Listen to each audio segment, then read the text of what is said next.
Okay, so blessed day, guys. Herewith is a video lecture in our topic, motivation for sports and exercise participation. So to some sections, most probably we started on this in our face-to-face class, but nevertheless, I would discuss, rediscuss, no, in toto the concepts that we have started discussing, no? So that this will be a full video lecture for this topic.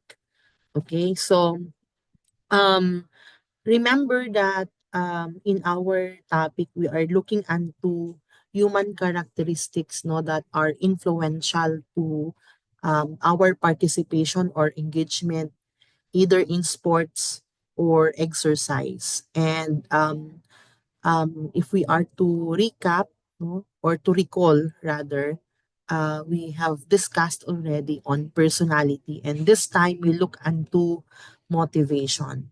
Okay, so uh, motivation is not a new concept to everyone. No?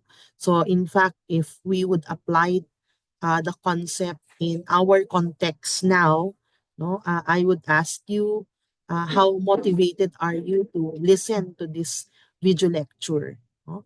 So I'm sure you would tell me different reasons, or most probably you would have several reasons of why you listen to teachers during discussion, why you participate, for instance, in your classes.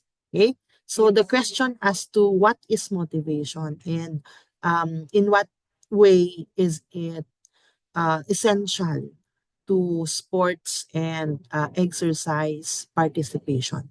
Okay, so well, if we look into motivation, okay, so you could see in there your um, the PowerPoint that is projected on the screen says that it is the why behind our behavior. Okay, so in fact, if we look into the etymology of the word motivation, no, because usually when we try to uh, define a word or a concept, no, we usually would look from the very word itself. No? Um, if we look into the etymology, the word itself, no, we could gauge that motivation actually uh, emanates from the Latin word movere, no, which means to move, to move. So the reason why some a thing or a person moves, no? So well, if we anchor our understanding into that concept of mover or to move, no, um, we could gauge that motivation is what pushes us to do something. So it causes us to act, to do, to behave in a certain way. Okay? Or simply said, motivation is the why behind our behaviors. Okay, you will have a more comprehensive understanding of motivation as we discuss later on the different theories of motivation. Okay, now there are interrelated concepts when we talk about motivation, and these are the following: needs, wants, drive, motives, and goals. No? So again, these are simple concepts. In some instances of our lives, we might have used these words, no, to perhaps characterize, no, our needs, no, our wants. Okay, so a need definitely is something that is what? Something that is necessary, no, something that is essential for our existence, no. So without a need, without satisfying our needs, no, we could say that what we might not be, or there would be lesser chance for us to survive, no. So if there is a deficiency as to our needs, like we lack water, okay, and then and therefore we become thirsty, no. So it's that um, feeling of being thirsty that would drive or that would motivate us to act. And what is the act or what is the behavior? To drink water, no? Especially in this very humid day, no? Mainit, no? And uh, if that is so, uh, the need for water, which is a physiological need, no? Or is considered as what? As as one of our basic needs, no? That would propel us or that would motivate us to do something. Okay? So um not only our needs, no, that would actually cause us to do something, even our wants, no, like for instance, kapag meron kayong gusto niya ng latest na cellphone at hindi kayo pinagbigyan ng inyong mga parents, no, would it lead to a particular actuation or behavior on your part, no? Gusto niyong gumala, no? To you want to associate or affiliate with your peers, pero hindi kayo pinagbigyan ng inyong parents, no? So does it have what an implication on how you act or even on how you feel towards your parents? Definitely the answer is yes, no? So our needs, our wants, our drives and motives, no? So it says there, the drive is the tendency to attain a goal to decrease or eliminate the need, no? So drive and motive, no, usually are um, synonymous, no? When we talk about drive, it is what compels you to satisfy your need, no? So um like the example given there, as you could see on your screen, the need is the need for rest when you feel tired because uh, of the whole day class that you have, no?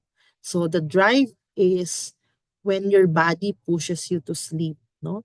So of course, the drive would definitely be leading you to your goal of um taking a rest so that you could regain your energy. So these are interrelated concepts, no? Need, want, drive, motives, and goals. Okay, so um, you might be encountering some of these words later when we will be discussing the different motivational theories. Now we proceed with the next slide. When we talk about motivation, there are two types, no? Well, irrespective of where it is applied, even if we apply it in our personal lives or in sports and exercise context, in educational setting, no, there will always be this extrinsic and intrinsic motivation. Now, I know that even if I would not expound on this, you know this very well, no? So extrinsic would of course entail external forces or motivators, no? So that when you are for instance, a grade conscious student, no, the one that motivates you to what, to enter your classes, no, to do your responsibilities as students is the grade, then definitely that is extrinsic motivation. Okay. Now, if you tell me, well, it's not the grade, ma'am, but it's my desire to learn, because when I learn, this is something that I could bring with me wherever I go. No? So it actually would boost my morale if I know something because I've learned something. Okay. So that talks about your intrinsic motivation. Okay. Now, uh, let's try to context it more specifically, in particular, in sports and exercise. Okay. So if I would ask you, do you exercise? And you answer in the affirmative. You say, yes, ma'am, I do exercise. And you go on, or you proceed on saying, well, I exercise because I find it as what? As a source of fun and enjoyment. No?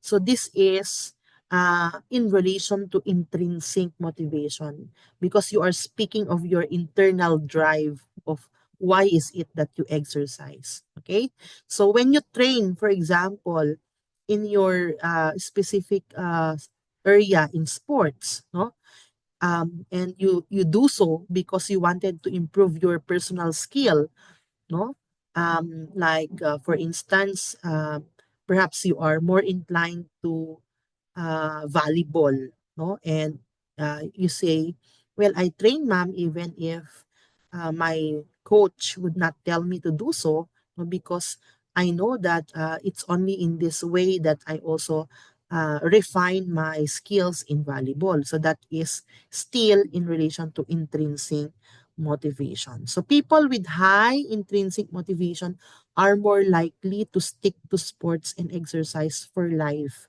No? If I am, or if we are to compare extrinsic from that of intrinsic, intrinsic is what?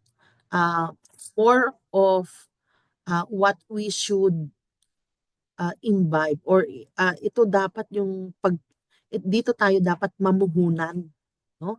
Dahil ito yung magsusustain sa atin, no? Um, for the rest of our lives, and regardless of wherever or whatever field you may be, no?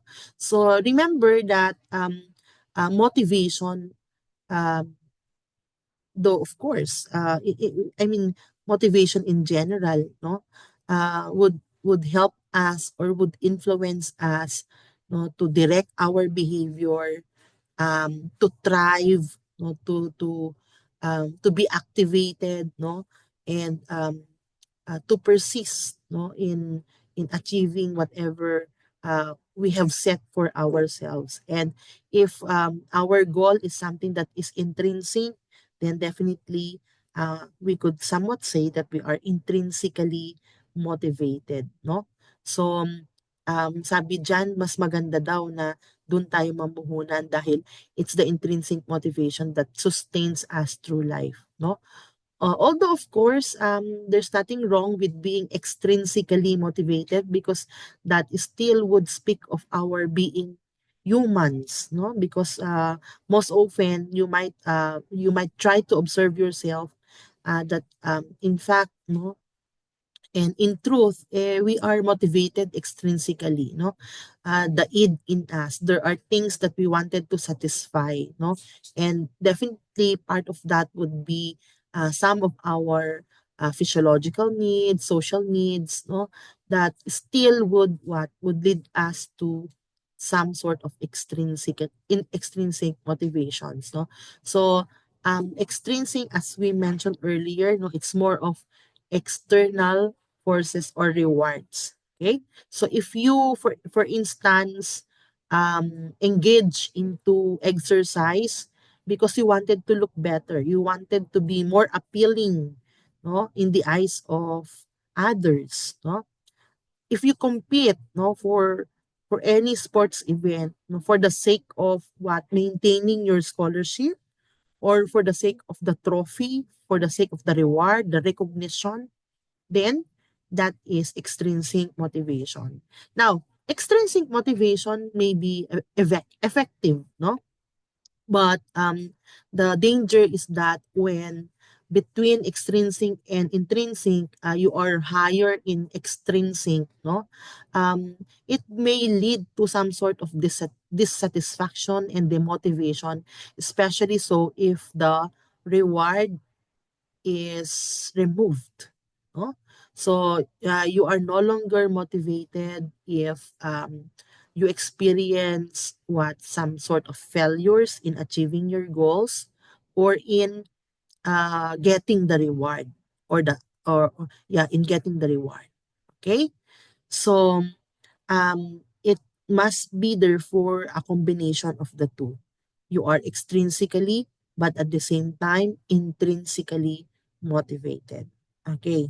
Now, we move on to the different theories on motivation. Okay.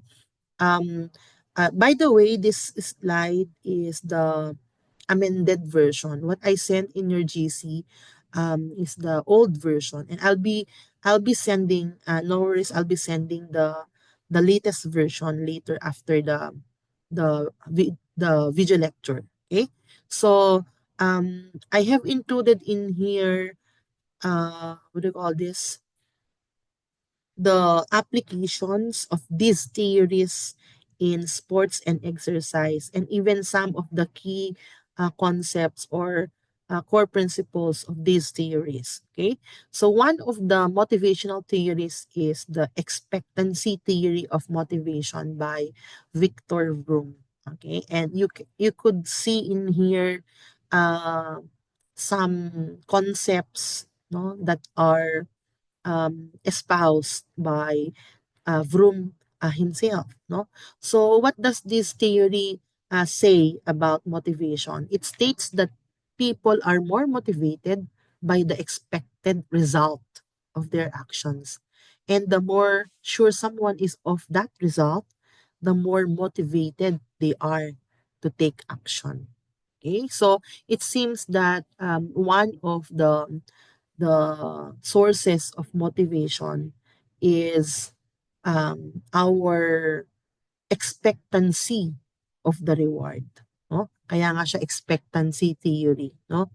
So, 'di ba, I think this is very practical, no? Kapag tayo ay nag-exert ng effort, meron tayong ini-expect na something in return. Kapag ikaw ay nanligaw at nagpapasensya kang manligaw, inaasahan mo na ikaw ay sasagutin. Kapag ikaw ay nag-aaral ng mabuti at pinagsisikapan mong ma-maintain ang grado mo, aasahan at aasahan mo na magiging mataas o maayos ang iyong grado, no? So in whatever uh, aspect of life we have, no, I think this could be applied, no, and the effort that we give to a particular endeavor, no, um uh the effort, no, there is a perceived effort, no, and performance probability. So perhaps we move on to the next slide so we could contextualize the theory, no. So it says there that how individuals decide whether to exert effort based on the expected outcomes, no.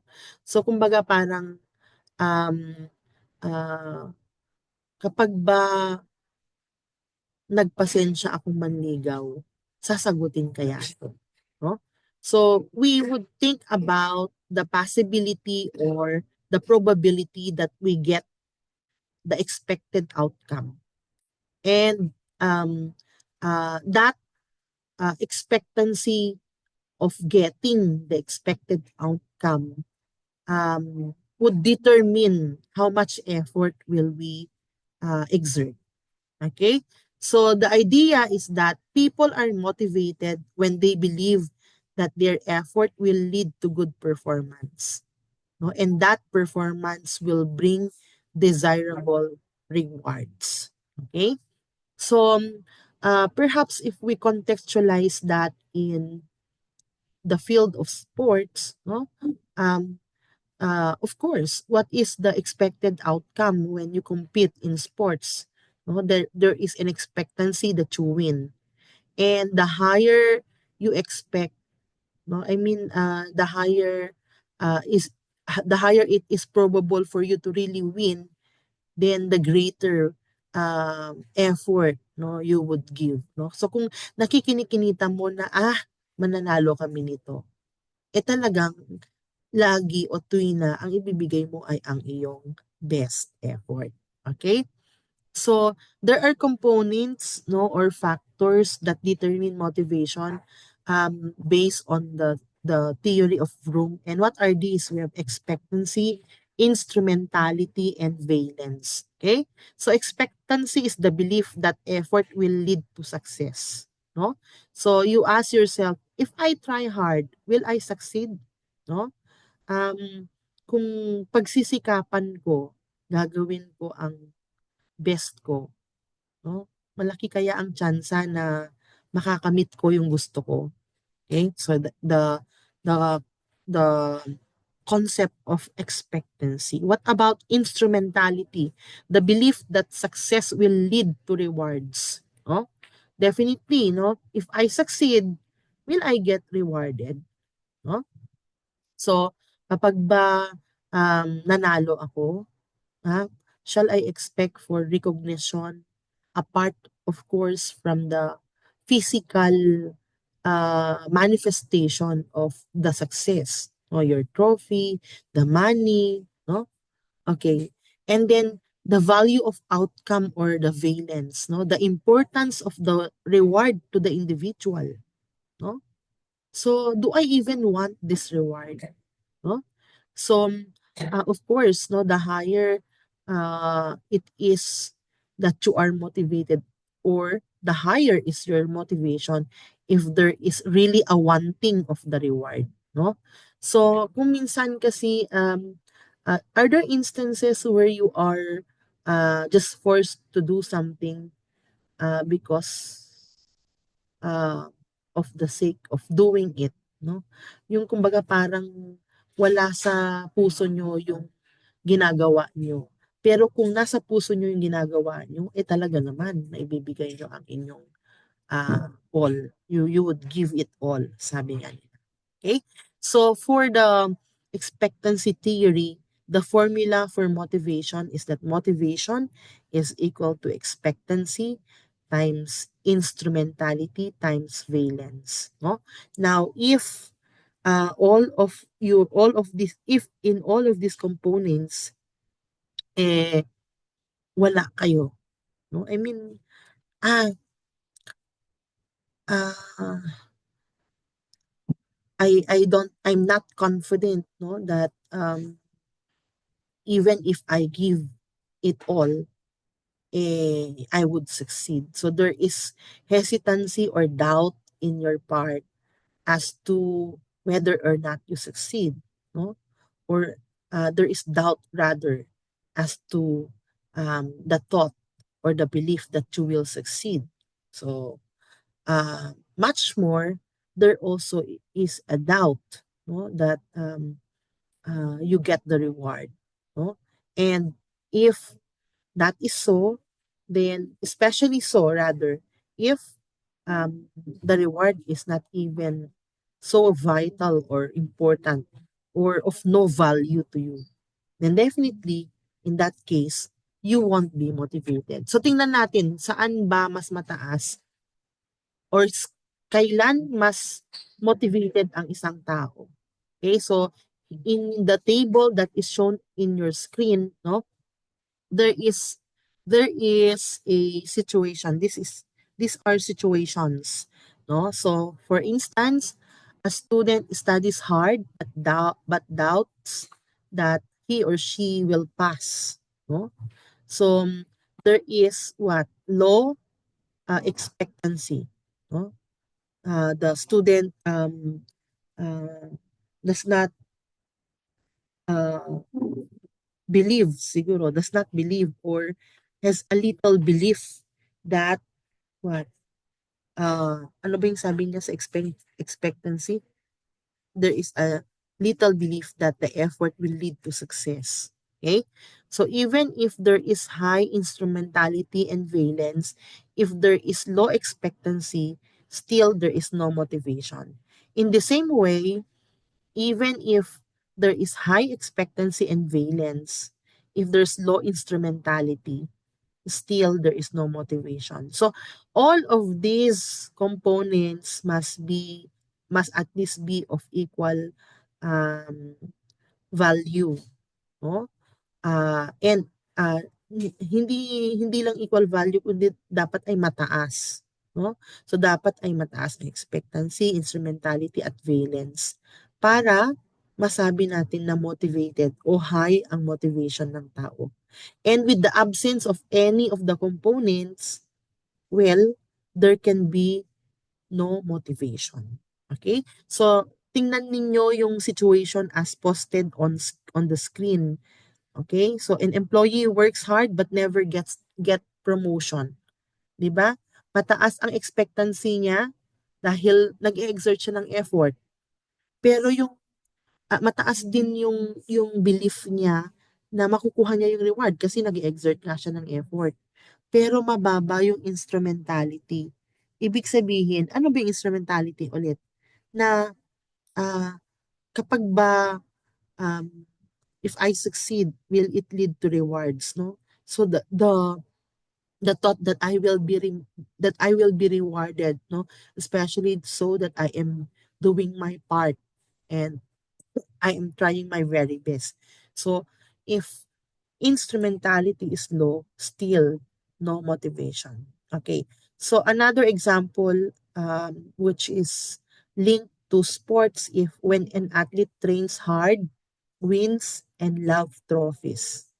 Okay? So mataas ang expectancy niya, binibigay niya yung best effort niya, nag-expect siya na makuha niya yung reward at gusto rin niya yung reward. Okay? And definitely, that leads to high motivation. Okay? Now, how can the expectancy theory be applied to the field of coaching and in education? Okay? So, athletes train harder if they believe practice leads to winning. So, there is high expectancy. Okay? Lalong-lalo na yung mga na-qualify for regional, for the RASUP, no? Since they have won already, there is what? There is a thought that, well, there is a high possibility that I win, especially if this athlete had been winning not only in the university meet, not only in RASUK, but even in national SQA. So kung meron na siyang track record, natural mataas na ang kanyang expectancy. Kumbaga parang, does it equate to high confidence? No? Most probably, no? Because if you have established a track record, no? You are um, there is already a high self-esteem, no? A higher um, uh, probability also that you would win, no? So if coaches reward effort fairly, no, that talks about high instrumentality, there is what? An increase also in motivation. Okay, so that means that you also have a role, no, in terms of how motivation works for your coaches or athletes. Okay, and what about valence? Athletes must personally value the prize. No, so the thought that you won and that you were able to get trophies or medals. Plus, you were able to maintain your status as a scholar, a varsity scholar, no? And if you value all of these rewards, no, extrinsic in nature or perhaps intrinsic as well, then there is high valence, no? So all of these are aspects where we can apply the expectancy theory in the field of coaching. What about in the field of education? Because definitely um, most of you will eventually become teachers apart from being a coach. No? So students study harder when they believe that their effort improves their grades. No? Hindi ba ganun naman yon? Ah, if you see that you are improving, especially so if your teachers would give you feedback as to your grades, not only your final grade but even your term grades, no? Halimbawa, prelims, o dahil natapos na ang prelims, nag-compute si teacher, nakita nyo yung grade nyo. Midterms, ipapakita ulit ni teacher yung grades nyo. And then makikita nyo na, nag-increase ako. So, merong contention or thought sa part nyo na dahil dun sa effort ko yun, kaya nag-improve yung grade ko. And if that is so, there would be a higher motivation for you to study. No? Well, hindi lahat ng tao ay ganun ang pananaw. Meron yung mas namo-motivate kapag nafe-fail or nag-fail or nag-fail, no? So, but you see, in relation to expectancy theory, this theory embraces the idea that if there is high expectancy, there is high motivation. So they work harder also. Students work harder if teachers reward top performance with good grades or recognition. And we have been doing this. In fact, DepEd has been doing this every now and then, every grading period. They call for the parents and they give certificates or they reward what with honors, with high honors. Okay, even the college is also doing this, no? Every after the term, um you are given ample time to secure your grades, and what there are recognitions for dean's list and president's list. Okay, and this would um motivate you because there would be what we call high instrumentality. Now, what about in a case where students actually does not student does not care about his or her grades. No? So if that is so, then this particular student won't be motivated. No? So parang kapag ang prinsipyo mo ay, the grade is not, does not in any way determine my intellect, no? And it will not in any way measure um, my success as an individual. So kung ganun ang prinsipyo mo, you won't be bothered. You won't really be bothered if you if you fail, no? And there would be siguro somewhat a low motivation. Okay? So how will we use the expectancy theory in motivating people, no? Especially if you're a coach or as a teacher or even as superior, kasi malay natin meron sa inyo maging mga middle managers later on or mga leaders ng inyong mga institutions or organizations later on. So how could we use now the expectancy theory, no? Um, First, we have to increase actually expectancy. In fact, babalik tayo dun sa mga components. We increase expectancy, instrumentality, and valence. And it's when we do that that we could highly motivate not only our students but also our athletes or coaches. Or if you are a superior or a boss in an organization, you can also at the same time motivate your subordinates or your employees. Okay? So how? Sabi niya, when you try to increase, as you try to increase expectancy, you provide training and resources. Natural. Kapag atleta ka, you provide your athletes with ample time to train, no? Because it's only through this where the athlete would refine his or her skills in that particular sports events. Kapag ikaw ay fitness instructor naman, well, you provide the exerciser and ample time to what? To follow the routine that you have taught, no? So, set achievable goals. So, kung fitness instructor ka, dapat ay mag-set ka ng realistic and achievable. That of course would be the characteristic of goals, yung SMART goals na sinasabi natin, no? So, halimbawa kung 80 kilos yan at the start of the exercise plan, no? Achievable ba kung after 1 week, mag-lose siya ng 20 kilos? Ay naku, kahit pa hindi ka kumain, kahit pa exercise ka ng 24 hours, it would be very impossible for you to do that. So, you have to set goals which are achievable. Offer encouragement and coaching. Okay? So, kaya meron ding psychological aspect, no? Because of course, you boost the morale of your athletes or of your coaches. Okay? Then you also increase instrumentality. How? Well, you ensure that performance directly leads to rewards. No? So that if you do this, this will happen. while it may not always be the case, but if you would condition your athletes or your coaches, no, of the possibilities, no, and of the um, yeah, the possibilities, then and perhaps if you let them understand that this could be uh, the aftermath, pwedeng ito yung maging consequence, no? Definitely, or yeah, uh, ideally rather, if this is the level of effort that you give, this will be the reward that is at stake, no? So, kailangan maliwanag yun sa atleta mo. Be fair and consistent with recognition. I think this is very simple for us not to understand. No? Now, as to how easy it would be for us to be fair and consistent, then that's the issue. Okay?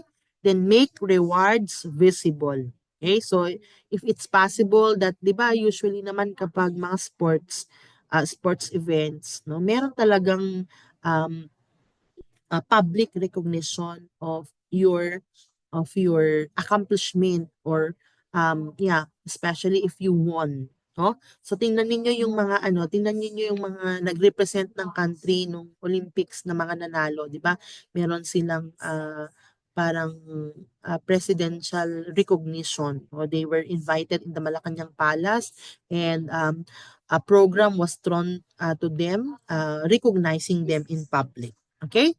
Then you also increase valence. How? You personalize rewards to match individual preferences. No? So if there's a possibility for you to ask your coaches, no, what sort of rewards do they want, or your students, no? Pero syempre we are limited, no? There will always be limits as to this, no? Because if you're a teacher, you cannot do that. You cannot ask your student, bakit? Ano bang gusto nyo? Gusto nyo ng 100 na grade? You cannot just say that, no?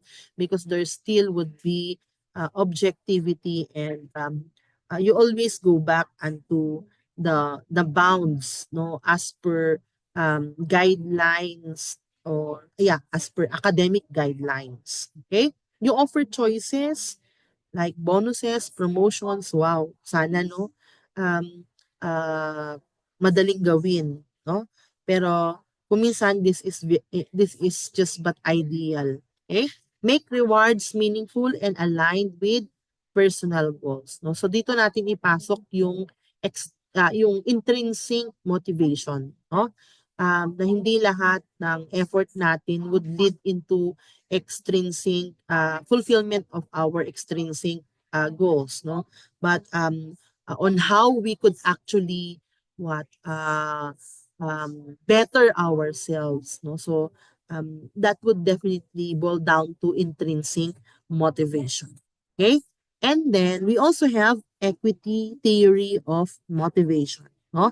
Who is the proponent? We have John Stacy Adams. So it posits that people are motivated by their perceived level of fairness rather than a reward or expectation. So it actually contradicts the expectancy theory. While it may be true that when we expect of a reward, it boosts our motivation, no, it is not always the case, no. So what therefore is the principle behind motivation? According to the equity theory, no, it's the concept of fairness, no. The more fair things are, the more motivated people are, no? And fairness means that if we weigh our input, it would always be equal to our output. So ito yung effort ko, ito dapat ang makuha ko. Okay? So yun yung concept ng equity, no? Fairness. So sabi diyan, people want fairness in how they are treated compared to others. So if they feel under-rewarded or over-rewarded, their motivation daw changes, no? So ang pinaka concrete example ay sa workplace. If you give it all but you are under-rewarded, meaning to say you are less recognized, apart from that, you are not promoted, Hindi ba nakaka-demotivate yun? Hindi ka later on sasabihin mo sa sarili mo, kahit naman anong effort ang bigay ko, hindi rin naman mapapansin at ah, ah, hindi naman ako mapopromote. So bakit pa? No? So it will yield to demotivation. So sabi nga dyan, we at times compare our effort to that of the rewards, no? Our input to that of our output, no? So that if this is what you give, no? Then definitely this is what you should receive, no? So yun yung context ng equity theory.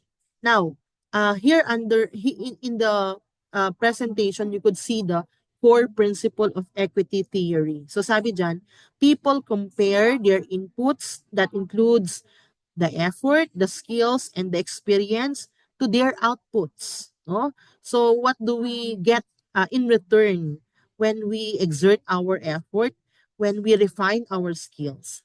No? Of course, we have salary, no?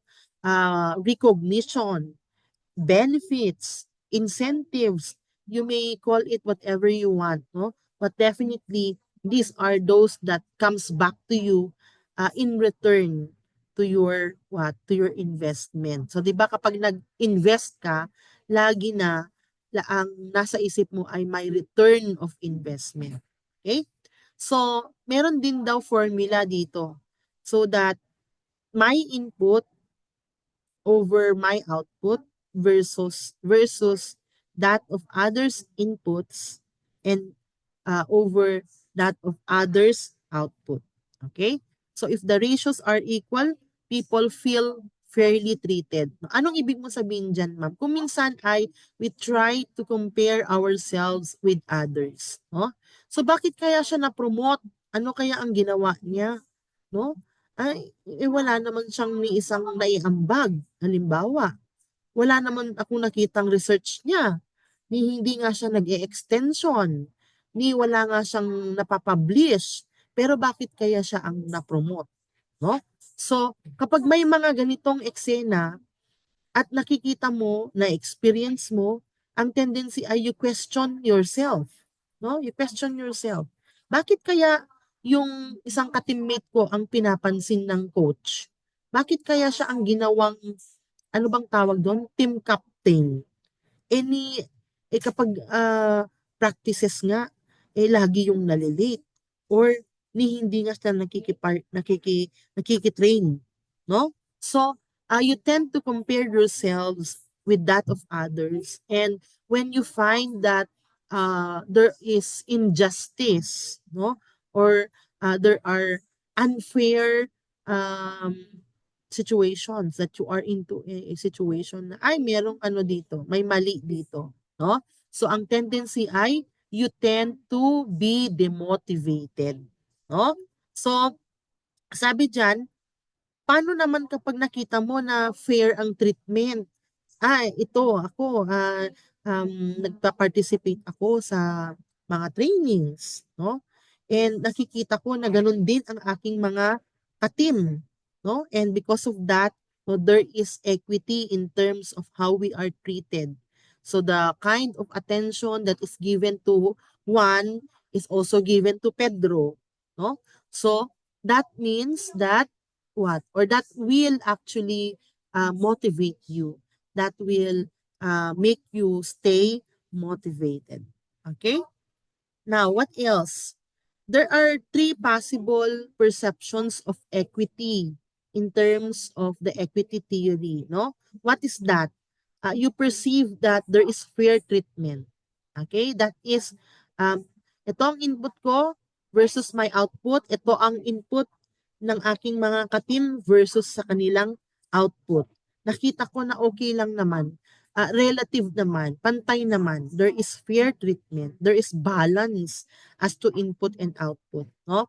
So you and your coworker or you and your classmate, you and your co-athlete, no? When you both work hard, you get equal what? Rewards. No? Hence, what is the effect on motivation? Motivation daw remains stable. What about when there is inequity? Ibig sabihin, merong unfair, merong injustice. Definitely, ang effect niya sa motivation is there is decreased motivation. Ano naman kung meron pa rin inequity pero at your advantage? Meaning to say, ikaw yung na-promote, ikaw yung nire-recognize kahit hindi naman ikaw yung nag-e-effort. Bakit? Siguro credit grabber ka, no? Meron ba mga credit grabber? Yung sila yung nape-praise, nabibigyan ng credit, pero wala halos o konti lang naman ang ambag nila, no? Ah, medyo maswerte lang siguro sila at sila yung napapansin. Okay? Kaya in return sila yung napopromote. So ano ang effect daw niya? While you may be at an advantage position, but it will not also be psychologically healthy. Bakit? Because it may lead to guilt. Kung minsan napapraning ka na ikaw ang pinag-uusapan, no? Kasi totoo naman na dapat ay pag-usapan ka. Bakit? Kasi nga, ah, na natatamasa mo yung hindi mo dapat tamasain dahil hindi mo deserve, 'di ba? Okay. Tapos bigla kang magra-rationalize. Kaya ako na-promote hindi dahil malapit ako sa paanan, kundi dahil nagsisikap ako. Oh, 'di ba? Nagsisikap kang sumipsip, ganun ba 'yon? Okay. Then we also have this, no? Sa how people react to inequity, no, magkakaiba tayo. May mga kapag nakaka-experience ng injustices ay mataas ang motivation. Ibig sabihin, I will prove it to you na you are wrong in treating me unfairly. No? May mga ganon. Okay, pero hindi lahat ay ganun ang pananaw. So when people feel unfairly treated, they try to restore balance by changing effort, no? How? Hindi na ako magsisikap. Bakit pa ako magpapaka-hero? Bakit pa ako ah, magtatrabaho? Hindi naman ako ang nare-reward, no? So sabi diyan, work less if under-rewarded.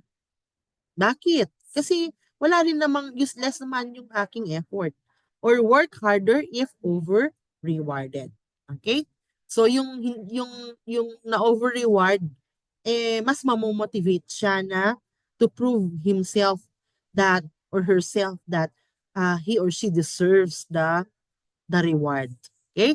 Or changing outcomes, no? You ask for a raise or you seek for more benefits. Pwedeng ikaw na mismo would assert of your right, no? So kasi lalong-lalo na sa government, no? For example, kung in the context of employment, no? We are being we are being subjected to evaluation in terms of our accomplishments at may mga mode of verification yan. Ibig sabihin, hindi pwedeng kata-katain mo lang yung performance mo. No? Hindi pwedeng hula-hulaan mo ang performance mo. Meron ka dapat mga proof na mataas ako dapat pagdating sa research kasi ito, marami akong na-publish na research, for example. Okay? So, ako dapat ang kunin mong ano bang tawag doon? Di ba pag may mga league, meron yung best player, may mga ganun ba, no? So ako dapat ang best player kasi obvious naman ganito yung performance ko doon sa league. Okay?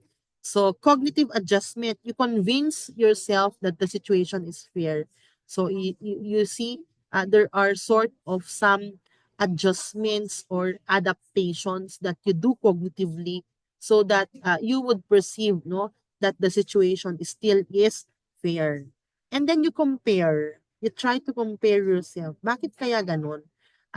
Bakit kaya sa ibang team pare-pareho sila ng naibigay na reward? Pare-parehong 1,000. Bakit kaya sa amin 999 lang? No? So, meron bang kinupit yung coach? Okay? Yan, you compare yourself to a reference group. Or you leave the situation, you disengage. So ito yung nakakalungkot na pwedeng mangyari kapag merong inequity. Okay? Now, how can we apply this in the field of coaching and education. So athletes compare playing time, training conditions, and rewards. Okay? So if a hardworking player gets less recognition, they may feel demotivated. Okay? So what should you do? You ensure fair treatment based on effort and performance. Okay? So you see, while humans are likely to be subjective, no? We always have to what? To be objective in our dealings, particularly when we talk about coaching, because this is a professional field, no? So um, you always have to consider effort and performance when rewarding. Okay? So what are some of the good practices? You reward effort consistently. Okay? And you offer equal training opportunities. Hindi pwedeng, ito, sa team for instance, o sila ang sila lang muna ang mag-train. And then, there is no what you don't accord equal opportunities for all, no? So for instance, kapag sa workplace, okay, ito lang ang sinesend mo for training and seminars, yung mga iba hindi mo sinesend, no? So why am I saying this? Because some of you eventually later on may become head of offices, no? So you always consider um, fair treatment, according equal opportunities for all. No? So dapat meron kang scheduling para ito nung isang buwan sila ang pumunta. Ngayong buwan ito naman. Hindi pwedeng pare-parehong tao lang ang binibigyan mo ng opportunity kasi you are bridging uh, unfair practices kung ganun. Okay? Hindi pwedeng panay si Pedro lang ang bigyan mo ng apple at grapes at yung atis o guava ibigay mo kay Maria, no? Do you get that? So you provide equal opportunities for all. Now in education, how can it be applied? Because definitely students would compare grades, no? And teacher attention. Bakit ganon? Si ganito na lang lagi ang tinatawag sa recitation. O bakit ganon? Napapansin namin na si ganito ang lagi niya binibigyan ng mataas na grade. Okay. So if one student studies hard but gets the same grade as someone who did not, they may feel discouraged. Sasabihin nila, ay unfair si ma'am, unfair si sir. No, in fact, I could see some of the postings. Meron sa inyo, kapag naka-receive kayo ng grade, nagko-compare kayo. Sinasabi meron akong nabasa na isa na nag-post na, ay, di ba parang mabigat naman siya na tumambling. Parang ganun. Meron akong, let me just tingnan ko lang kung tawag dyan. Tingnan ko lang. Meron akong nakitang ganun na post no? O sabi niya, Sir, bakit naman ganun? Ang bigat-bigat niya nung gymnastics. Tas 89. Me, 86. Sabi niya. So in short, nagrereklamo itong batang ito na bakit kaya mataas yung grade nung isang classmate niya na mabigat daw nung gymnastics. Pero siya daw na nagsikap malamang at siguro I don't know what his or her point is, no? Pero ang pinaka naintindihan ko lang ay kinumpara niya ang grade niya doon sa classmate niya. Okay? So teachers should grade fairly and give recognition based on effort. Okay? So you always remember that when you become teachers. Now, how do we apply the equity theory in increasing motivation? Ensure fairness in pay, promotions, and rewards. No? So when you give opportunities to your athletes, when you recognize, make it sure that it is given fairly. Be transparent. So kapag teacher kayo, you always have to keep your class record so that if and when there are complaints as to how you computed grades, you could show it to them. You could even slap it on their faces. No? So you cannot be shaken by any complaint if you have with you proof that indeed this is the grade due for Juan or Pedro. Okay? Recognize and reward effort consistently. No, the key word is consistency when you reward. Okay? Or even when you reprimand or give punishment, pero actually more on rewards ito. You encourage open communication about perceived unfairness so that if students, for instance, or even your coaches or athletes would complain of you being unfair, then wala namang hindi nadadaan sa magandang usapan. So, you have to clear it out with your coachee or with your athlete or with your student. Okay? Regularly assess and adjust skills. No? Sa ano yan, sa application niya yan sa industry or sa work context. Okay. Now next, we also have arousal theory of motivation. This one is for from Yerkes and Dodson. So from the word itself, arousal, how activated are you? Diba? Kaya nga kung napansin niyo yung word na activation is connected also sa sa motivation, no? So, are you uh, high or low in terms of arousal or average in terms of arousal, no? So, if you are highly aroused, does it mean that you are highly motivated? Okay? Or when you are low in arousal, does it mean that you are not motivated? No? Dito sa arousal theory, high and low arousal causes demotivation. Okay? So, tingnan natin bakit ganon. Okay? So, according to the arousal theory, people are driven to maintain an optimal level of arousal. So, meron lang, kumbaga, average or meron lang level na kung saan sakto lang na which actually is contributory to our motivation. So that if there is a balance between our arousals, no, that is, 'di ba kung titingnan natin yung bell curve, no? So makikita ninyo na if the arousal is low, then definitely there is what? There is also low motivation. But if arousal is too high, does it also lead to high motivation? No, according to the arousal theory. And we will find out why. Now, arousal is associated to stress. If there is high arousal, that is, you are too stressed, no? Masyado kang triggered, highly activated ka, 'di ba?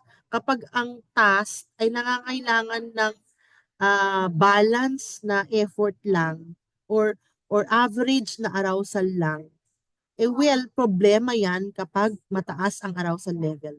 Like say for example, kapag sa volleyball, no? Um, when you serve the ball and you are too stressed, you are high in arousal, what will happen? The ball will be what?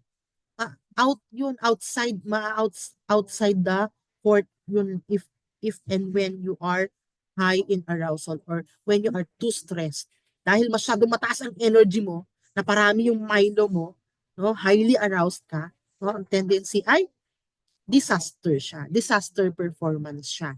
Okay, so dito sa Yerkes Dodson curve, low and high arousal leads to demotivation. So kaya nga merong optimal level lang of arousal. A balance between low arousal or too bored and high arousal or too stressed.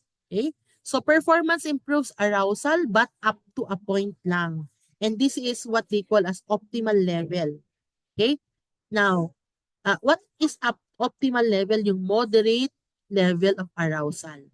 No, where you are focused, you are alert, and you are at your best performance mode. Okay? So, yung yung high arousal kasi you are at your best performance mode.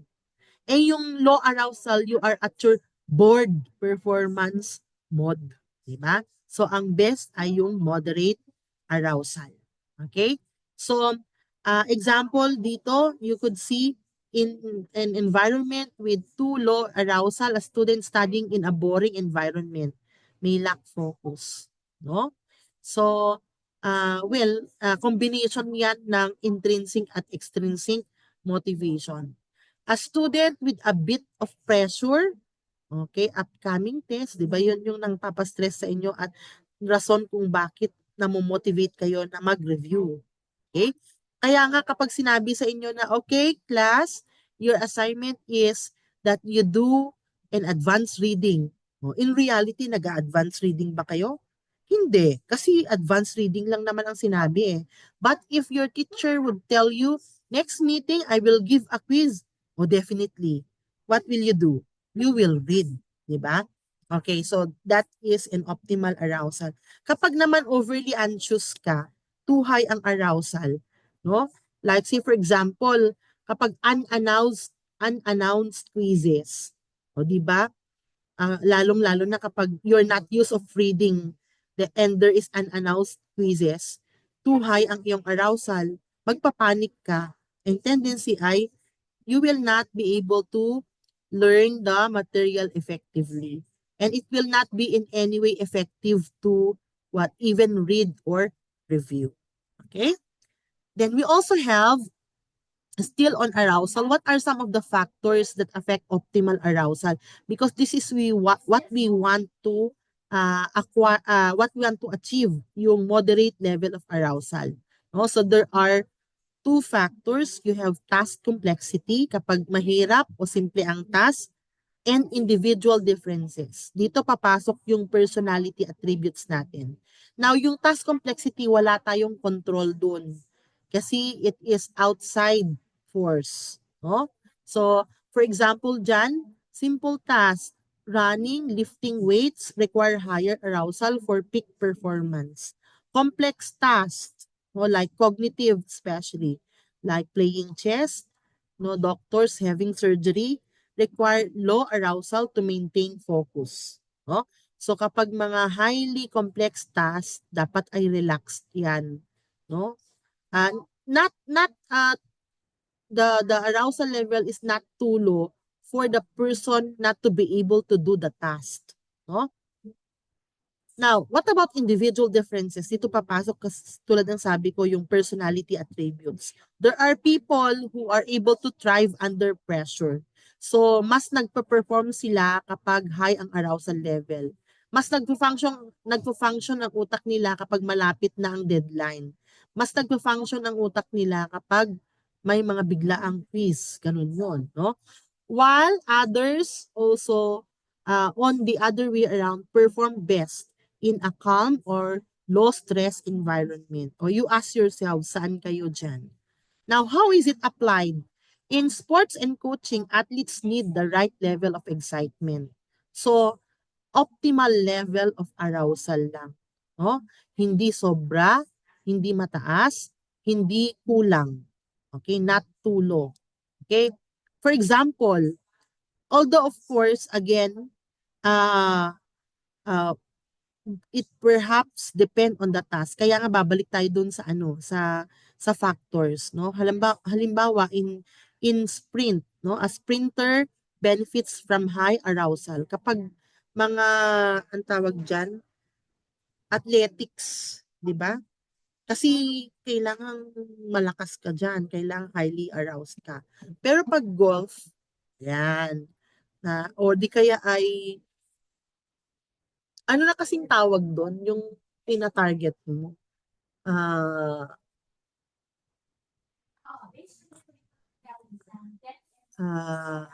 yung merong ano na kasing sport yung merong bow and arrow? Archery. Sorry. Yan. So, in archery, for instance, no? There is a what? There is a need for concentration and focus, kaya low arousal, no? So, coaches help athletes manage arousal through relaxation and motivation techniques. Okay. So in education, how is it applied? No, again, um, we look into the context. No, so um, if we have been conditioned of what? Procrastinating. Paano ba? I don't know your your style when tasks are given to you. Do you do it outrightly because you don't want to be stressed as of the deadline, or your brain functions better when you are stressed? So magkakaiba kasi. Babalik tayo dun sa individual differences. But it says here that best learning happens at moderate arousal. So studying in a slightly challenging environment, no, can improve focus. Okay? Then we also have how do we control, therefore, for better performance, because that is what we wanted to achieve. No? So if the athlete or the student is unmotivated or bored, then what shall you do? So set goals and deadlines. You modify your strategy. Um, Perhaps you think of what? You think of activities that would involve them. Kung competition yan, and then you give rewards at stake. No? Ayan, so you engage in physical activity. Okay? So, what about in cases where there is too high stress? Ano naman gagawin mo? So, mga mindfulness activities, no? You practice deep breathing techniques and mindfulness activities. You break tasks, no? Sa inyong ano na kasi yung subject or yung course na kung saan meron kayong physical physical sa inyong mga PE courses, 'di ba?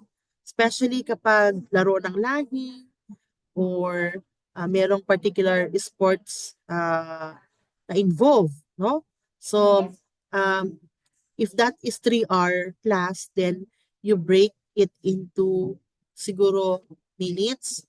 Depende kung ano ang gusto mong i-achieve na teacher, no? In terms of learning goals. Okay? Use calming environments daw and avoid excessive caffeine. So mga practical yung mga yan strategies. Okay? Then we also have goal setting theory by Latham. I'm sure you know what goals are. We have mentioned it in the first slide no nung start ng discussion. So, what are the characteristics of goals that we have to set for ourselves? No, so it always would it always would consider smart goals. No? But taking into consideration Latham's and Locke's principles, no, there are 5 principles daw of goal setting. And what are these? We have clarity, challenge, commitment, feedback, and task complexity. No? So what is clarity? From the very word itself, that the goals must be specific and clear. No? You cannot say, do your best. Ano bang ibig sabihin ng best? Pwedeng best ba yung 45/50 na quiz? No? Best ba yung I'll just give my 20% effort? No, you cannot say that that is the best kasi magkakaiba tayo ng standard. So you say, instead of do your best, you say improve by what? How many percent? No? So kaya nga siguro tinatanong niyo kung ma'am ano yung passing? Nakakatuwa kayo 'pag nag-e-exam kayo, 'di ba? You ask, "Ma'am, ano yung passing?" Bakit? Kasi yun yung inyong baseline ng kung ano ang dapat. Oh, so that if you exceeded the passing score, perhaps you are motivated, 'di ba? And demotivated kayo kapag hindi nyo nalagpasan yung passing score. Challenge. Harder goals lead to higher motivation. Okay? So, how would you um uh what sort of examples can you give along this, no? So ano ba ang challenge? Hindi mo sasabing learn one new word, no? Kasi hindi yun challenging kapag isa lang. Sa vocabulary learning or vocabulary building, sasabihin mo ba, okay, you learn one new word. Although siguro possible yon, pero it's not really challenging. But you can say it's challenging if you say, oh, learn 50 new words in what? In a span of siguro 1 month or 1 week, no? So that would be more challenging compared to when you demand that the student learn one new word. Okay?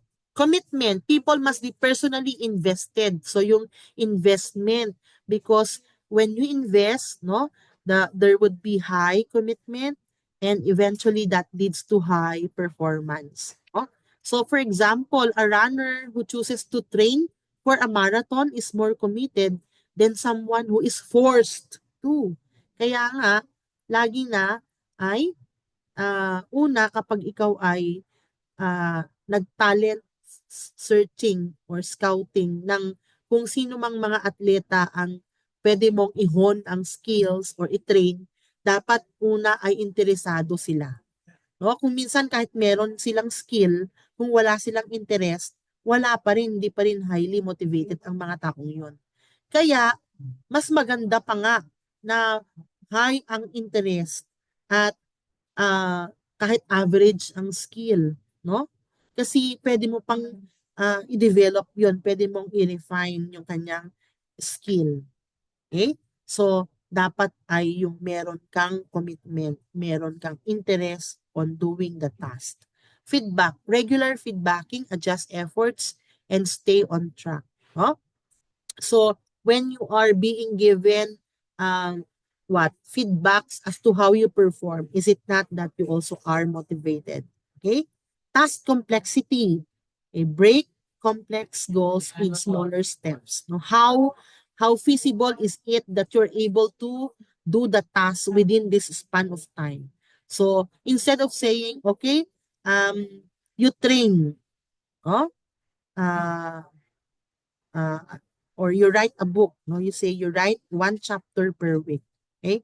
Also, you train, you condition, anong part ng katawan ang una mong i-work out. So, anong routine ang ibibigay, no? So, well, this all speaks of task complexity. Okay, still on goal setting.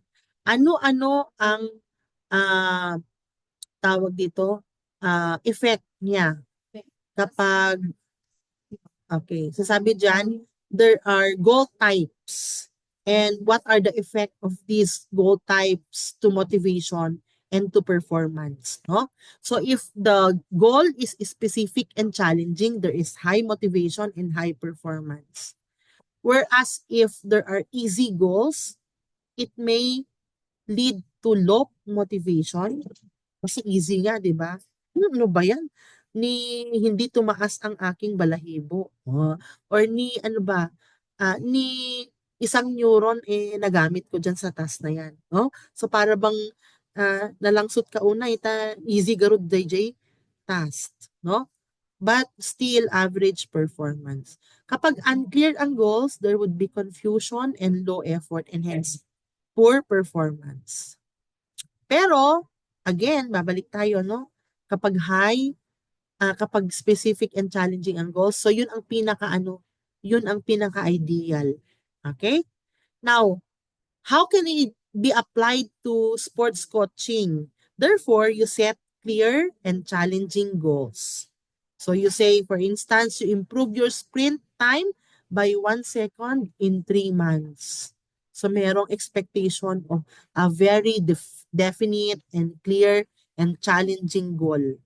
Provide regular feedback. Okay? So, obvious naman yan kasi measurable yan na goal, di ba? Meron kang, halimbawa, paano mo masabi na nag-improve siya?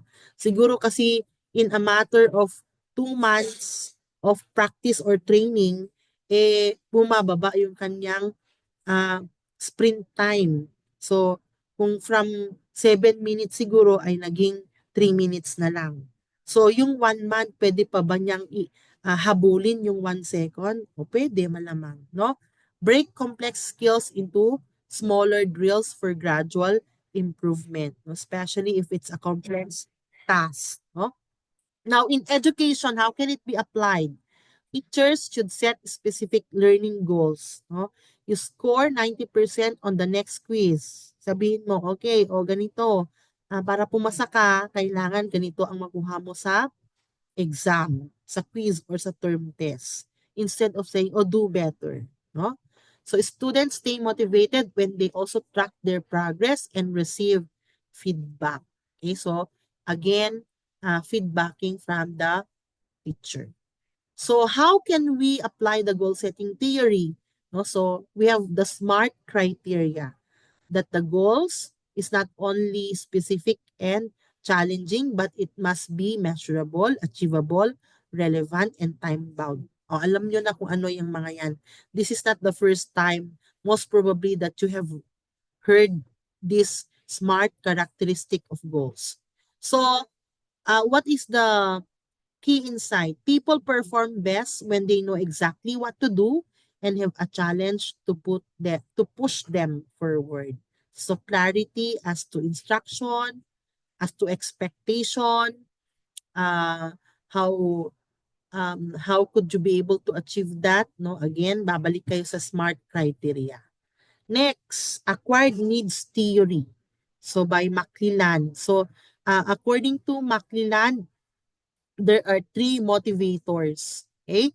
The need, motivators or needs. The need for achievement, need for affiliation, and need for power. So this theory states that people are motivated by their desire to acquire these motivators or needs, achievement, power, and affiliation. Okay? So, what is achievement? The desire to excel. Meron ba kayong ganyang need? Actually, meron tayong lahat nito. We wanted to excel, we wanted to succeed, we wanted to achieve our goals. Okay? So, ano ang mga katangian ng mga taong merong ganitong need? Gusto nila ng challenging na task. Gusto nila ng achievable na goals. And they take risk. No? But of course, like any person, um, um, while we may love taking risk, parang sa love lang, 'di ba? It's a taking risk decision, no? We always would think of what um um ano ba ang makukuha mo, no? So there would be there would be a wanting on your part for feedback. Okay? Need for affiliation, the desire to engage in the social relationships, to belong, no? So people who is high on this need values harmony, cooperation, you prefer group work, you seek approval, you avoid conflict. Okay? What about desire for power or the need for power? There is a desire to influence, to control, and to lead others. So gustong-gusto mo ng designation. Gustong-gusto mo ng leadership roles. Gustong-gusto mo ng status, ng recognition. No? Uh, Now, people typically have a dominant need that drives their motivation. So, what do you mean by that? Among these three needs, there is a dominant need. Merong nangingibabaw, merong surfacing. So, ano ang dominant need nyo dyan? Okay? Now, how can it be applied to coaching and education? Athletes also have achievement needs. Okay? Because definitely, what for do you train? No? What for is the training if you don't want to achieve, no? If you don't want to succeed, no? So there would be goal setting and personal milestones. Gusto niyo ring manalo, no? There is also a need for affiliation, no? Kaya nga you wanted to affiliate yourselves with your teammates, with your coaches, okay? And power. No? You perform best when given leadership roles. No? Kapag ikaw ang team captain, mas lalong na-motivate ka na paghusayan ang iyong craft. Okay, in education, so students work best with clear goals and feedback. They perform well when given group activities, and they also would love leadership roles. Kaya, anong gagawin nyo as a teacher? Kailangan salit-salitan, di ba? Hindi pwedeng yung leader from prelims up to finals, siya pa rin ang leader. So, kailangan talaga na meron ding relyebo pagdating sa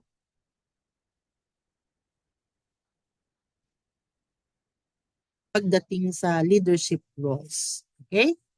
So how will we use the acquired needs theory to motivate people? Okay?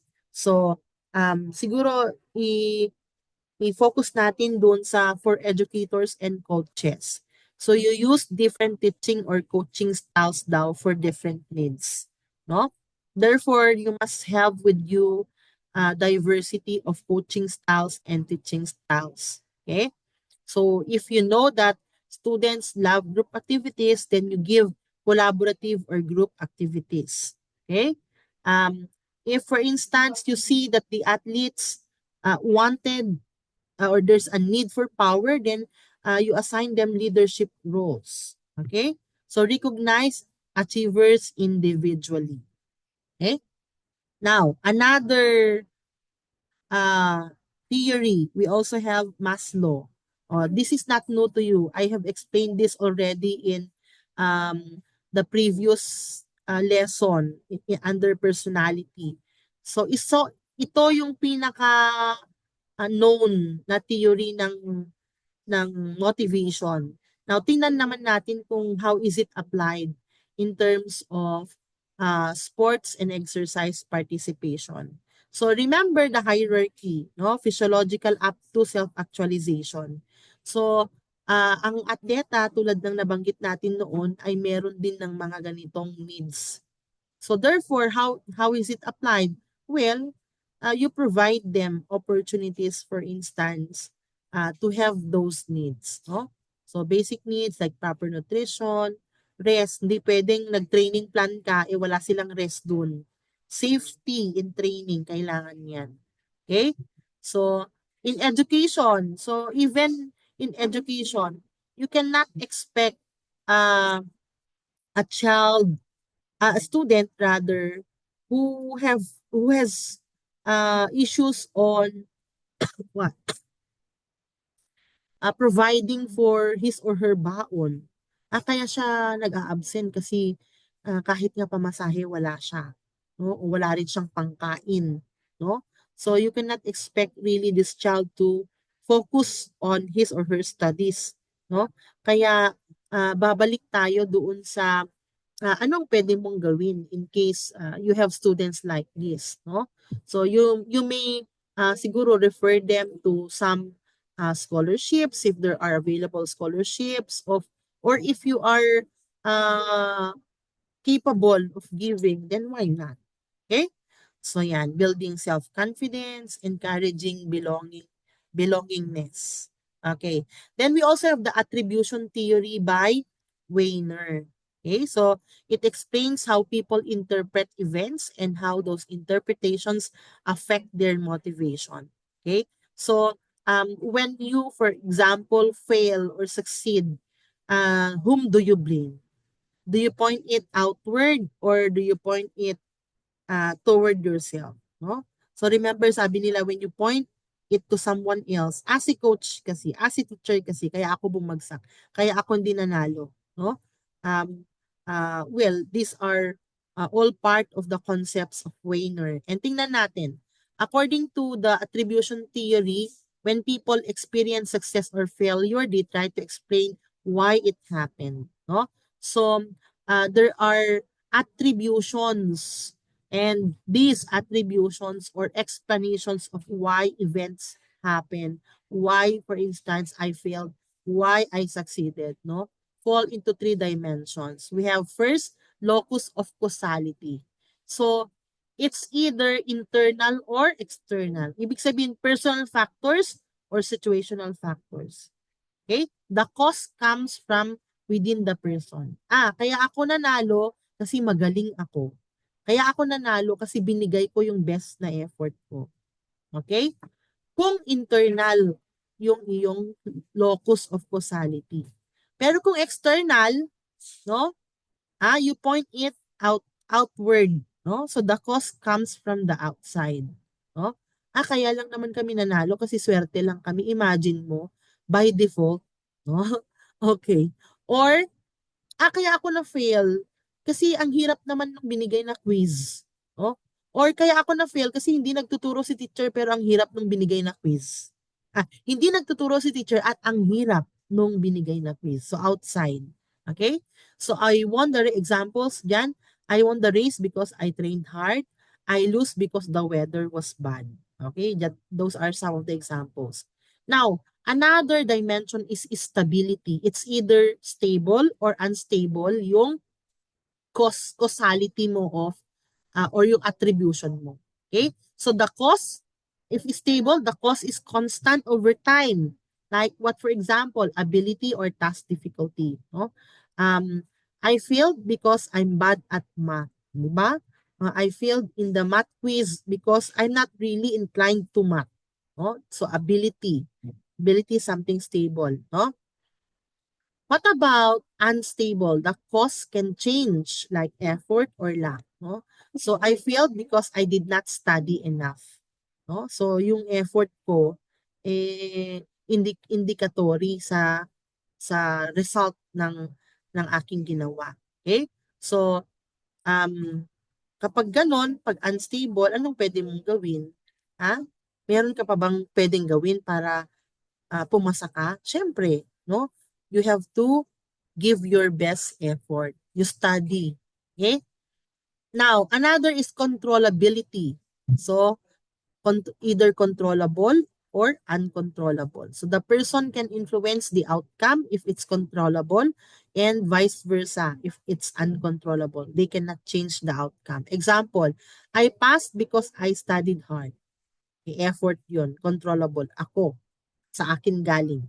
I failed because the teacher hates me. Uncontrollable. Outside yun. What will happen? When it's controllable, it encourages accountability. Ako yun eh. Ako ang accountable sa sarili kong buhay. Pero kung tinuturo mong iba, uncontrollable yun. External. And it may lead to low motivation. Okay.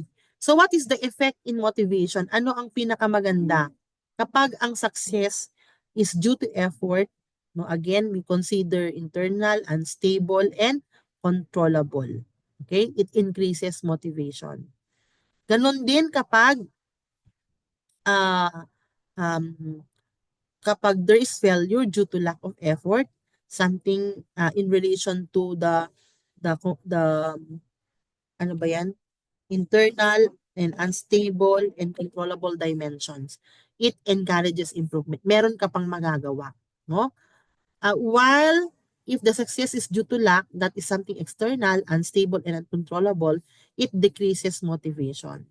And especially if there is failure due to the lack of ability, wala talagang magagawa kasi hindi ko talaga kaya. It leads to helplessness. So here are some examples. I failed my exam because I did not study enough. So next time, I will work harder. Nakaka-increase ba ng motivation? Yes, kasi na-encourage ka na pagsikapan pa, no? At meron ka pang magagawa.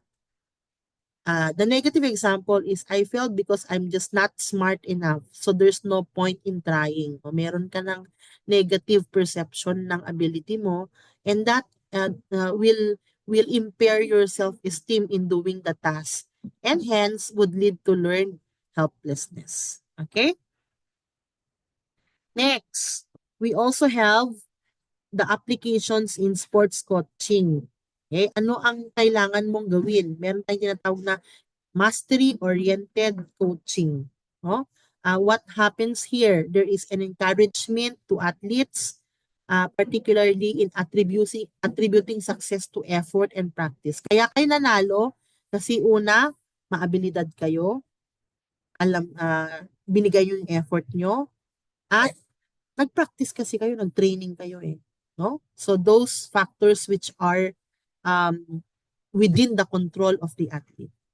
While there is bad coaching if when, for instance, the team loses or the athlete loses and you attribute it to bad luck or unfair referees. Kapag outside ang iyong attribution, kaya tayo natalo kasi madaya yung mga officiating officials. Meron silang pinapanigan. No? Or kaya tayo natalo kasi malas lang talaga tayo ngayon. No? So, this is what we call bad attribution. Okay? And It will not in any way what increase our motivation. Okay? Now, what about in education? What's the application? Ganon din. So, you help students attribute failure to lack of effort. Kaya ka bumagsak dahil hindi mo binigay yung best mo. Paano mo malaman na hindi mo binigay yung best mo? Tingnan mo yung performance mo. Oh. Okay. O meron namang sanang posibilidad na kaya mong ibigay ang best mo kasi tingnan mo dito, matataas ang quiz mo. Pero ngayon, ano nangyari sa'yo ng midterms at ng finals, nung prelims naman, okay ka naman. May mga ganong estudyante, nung first year college sila, performing sila. No? First year, second year. Pagdating ng third year nila, ay, bakit ganun? So, sila yung mga ah, nasa BPED pa rin, pero hindi mo aakalain na, ay, ba't ganun na yung performance niya? No? So, ayan. Now, we also have, how do we therefore promote positive attributions? Okay, so as teachers, coaches, and leaders, you emphasize on effort and strategy.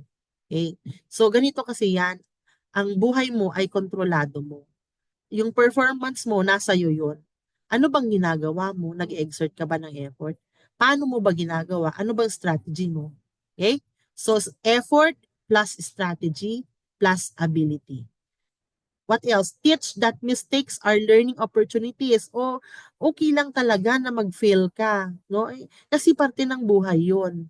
Wala namang tao na lahat ay success lang or nagsasucceed at all times, no? Meron tayong mga shares ng failures. Pero you make use of this as learning opportunities. Avoid reinforcing uncontrollable attributions. Oo, kaya kayo natalo eh kasi talaga unfair yung ah, home court advantage kasi no, you are reinforcing the wrong belief of what or of the reason kung bakit kayo natalo or na-fail. So help individuals see that success is within their control. So what you are and what you become depends on you. Okay? Next, Achievement Goal Theory. So by John G. Nichols. It explains how individuals' goals in achievement settings such as education, sports, and work influence their motivation, behavior, and performance. It focuses on why people engage in tasks and how they define success. Okay? So under this, there are two types of goals. We have task-oriented goals and ego-oriented goals. Or mastery goals and performance goals. No? What about mastery goals? Success is defined by personal improvement, learning, and effort rather than outperforming others. So, it's not actually about competing with others, but competing with yourself. No? So, when you compete with yourself, you always emerge as uh, being the best version of who you are every day, 'di ba? So, from time to time, kinukumpara mo yung noon ganito ang average ko, nung first year ko ganito ang average ko dahil nagsisikap ako, ito na ako ngayon, no? Hindi yung you are comparing it with others. You are outperforming others. Kasi pag outperforming others yan, performance goals yan o ego-oriented goals yan. Okay? So, for this type of goals, ang mas healthy ay si task-oriented goals or mastery goals. Tingnan niyo yung effect niya. Example daw ng mastery goals, a student who studies to understand the subject better rather than just to get a high grade. No? Because it leads to high motivation, persistence, greater resilience to failure, and increased enjoyment and long-term engagement. While if your goal is only to have a high grade or to be the top of the class, because you cannot be in control of this every now and then. And there will always be instances where someone is better than you are. Someone will have a higher grade than you are. So what happens if that's the case? Does it mean that you are demotivated? no? Pero syempre, yun kasi ang tendency, no? Kasi kung may expectation ka na mas mataas ka kaysa kay ganito, ang tendency ay you will perform but short term daw. And mas mataas ang stress, mas anxious ka, mas may chance ka to cheat. Bakit? Kasi yun nga, yung goal mo kasi ay what? To outperform others. Okay? Now, there are also two subcategories of performance goals. Kasi yun yung negative, di ba? Performance approach goal and performance avoidance goal. No? So what is this performance approach goal? You try to outperform others and demonstrate ability. I want to get the highest grade in class ko ng math. No? So kapag nakuha mo, well, it can boost your motivation, pero highly stressful yon. Paano kung performance avoidance? You try to avoid looking incompetent or failing. I just don't want to fail this test. So yun lang yung goal mo. Ah? Kung ang pasado ay 26/50, makakuha lang ako ng 26, okay na. No? So it leads still to low motivation and high anxiety. Now, still on achievement goal, how is it influential to behavior? No? So, ang pinakamaganda ay si mastery goal. Kasi either the performance approach and performance avoidance, meron siyang hindi magandang impact sa atin. Okay? Highly stressful, halimbawa. Tapos, you fear mistake. No? Persistent ka pero meron kang fear of failure. So, hindi ka rin masaya at mag-succeed ka man pero hindi high, kundi moderate lang. Lalo na kapag performance avoidance. No? So, okay lang sa'yo na pagpasa lang. Kaya, madali ka mag-give up, hindi ka masyadong nag enjoy at hindi rin mataas yung success. Okay? So, how can we apply it in real life? Okay? In sports coaching, dapat ang focus natin ay si mastery-oriented goals. No? So, kapag nag-hone ka ng athlete, nag-train ka, dapat yun ang klase ng athlete na ma-produce mo. A mastery-oriented athlete who focuses on skill improvement, effort, and personal best. You are not here to compete with your opponent or with anyone in the team. You are here to compete with yourself. So, each day you ask yourself, have you been the better or if not the best version of you being an athlete? Okay? So, coaches should praise effort and progress, not just victories. Hindi pwedeng saka mo lang siya i-recognize kapag nanalo ang team. Saka mo lang i-recognize yung team. Okay? So, when you focus only on winning, it may cause burnout, anxiety, or unethical behavior. No? So, dyan yung you employ what? Um, Unethical tactics. Diba? So, in education, ganun din. No? So, you produce a mastery-oriented student who enjoys learning, who asks questions, and who values deep understanding. Okay? Hindi lang grades, hindi lang rank, hindi lang external rewards. So, you create a supportive learning environment and not an environment with high competition and ranking systems. Okay? So how will you foster? You praise the effort, you encourage curiosity, you allow them to set their personal goals, you emphasize that mistakes are part of the learning process. So if there are failures, then be it, no? It's more of how you get up after the failure that matters. And you create a supportive and cooperative environment. Okay? So I think this is just but comparison of the two. Uh, Naulit ata ito. Parang naulit siya. So I'll remove it here. Okay? Ay, tama ba?